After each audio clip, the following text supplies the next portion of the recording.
सदर Barack Obama, ये नाम तो हम सब ने सुना है ना? लेकिन व्हाइट हाउस की चमक तमक से पहले वो कौन थे?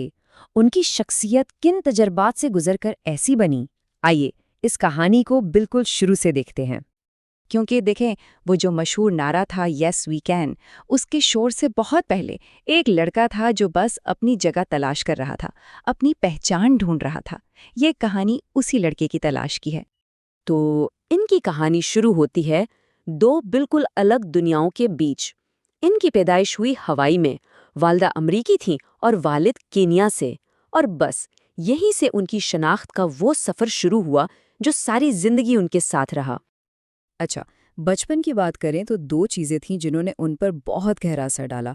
एक तो वालिद का साथ ना होना, और दूसरा अपनी मखलूत नस्ल की वजह से हमेशा खुद को सबसे अलग महसूस करना। वो हमेशा, आप कह सकते हैं कि दो सकाफ़तों के दरमियान फंसे हुए महसूस करते थे। और ये दो दुनियाएं कैसी थीं? एक तरफ था हवाई, जहां आराम था, अपने नाना नानी का प्यार था। और दूसरी तरफ था इंडोनेशिया, जहां वो 6 साल की उम्र में गए। और वहां उन्होंने गुर्बत, सियासी हलचल और एक बिल्कुल नई तहजीब को बहुत करीब से देखा। जरा सोचें, सुबह के 4 बजे, ये वो वक्त था जब उनकी वालदा उन्हें जगाया करती थीं। स्कूल जाने से भी पहले हर रोज अंग्रेजी की पढ़ाई होती थी।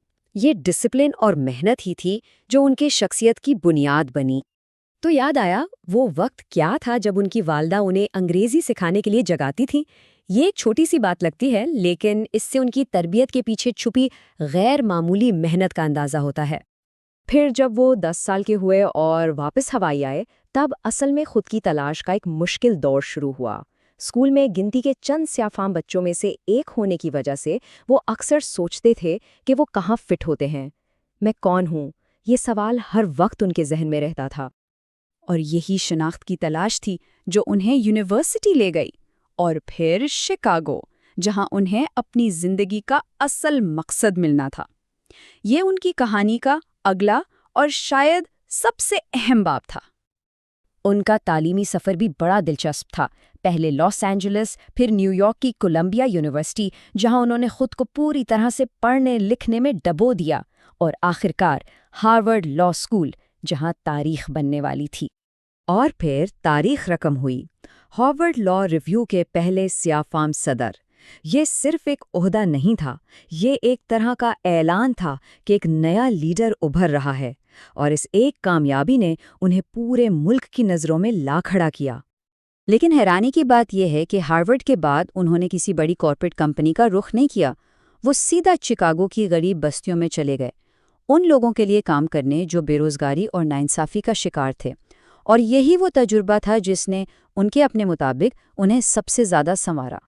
शिकागो में उन्हें सिर्फ मकसद ही नहीं मिला, बल्कि एक जीवन साथी भी मिला।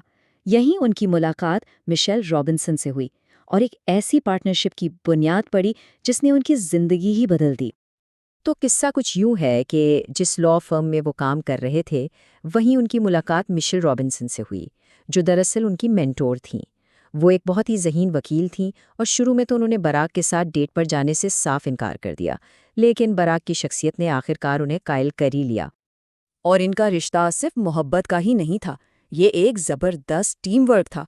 1992 में शादी हुई, फिर मालिया और साशा उनकी ज़िंदगी में आई।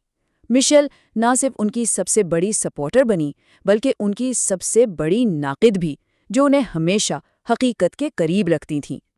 तो क्या आपको याद है कि बराक और मिशेल की शादी किस साल हुई थी? ये तारीख उनकी मुश्तरका कहानी का एक बहुत अहम संगे मील है। और बस यहीं से इनके सियासी सफ़र का आगाज़ होता है। और क्या कमाल का सफ़र था वो!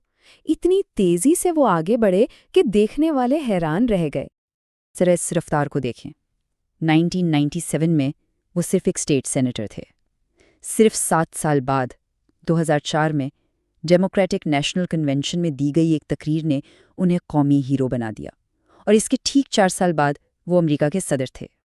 और 2008 की वो मुहिम, वो सिर्फ एक इलेक्शन नहीं थी, वो तो एक पूरी तहरीक बन गई थी, जिसकी बुनियाद उम्मीद, तब्दीली और इत्तेहाद के पैगाम पर रखी गई थी, और जिसने लाखों लोगों को एक साथ जोड़ दिया था।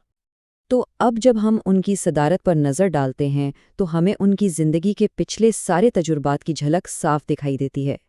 ان کی میراث صرف ان کی پالیسیوں میں نہیں بلکہ اس تحریک میں ہے جو انہوں نے شروع کی۔ ان کی لیڈرشپ میں ان کی پوری زندگی کا نچوڑ تھا۔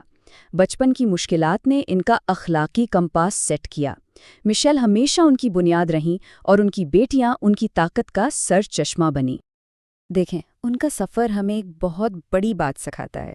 یہ ثابت کرتا ہے کہ ایک عام سے گھر میں ایک اکیلی ماں کا پالا ہوا بچہ بھی اگر جدوجہد کرے تو وہ پورے ملک کی تقدیر بدلنے کی طاقت رکھتا ہے۔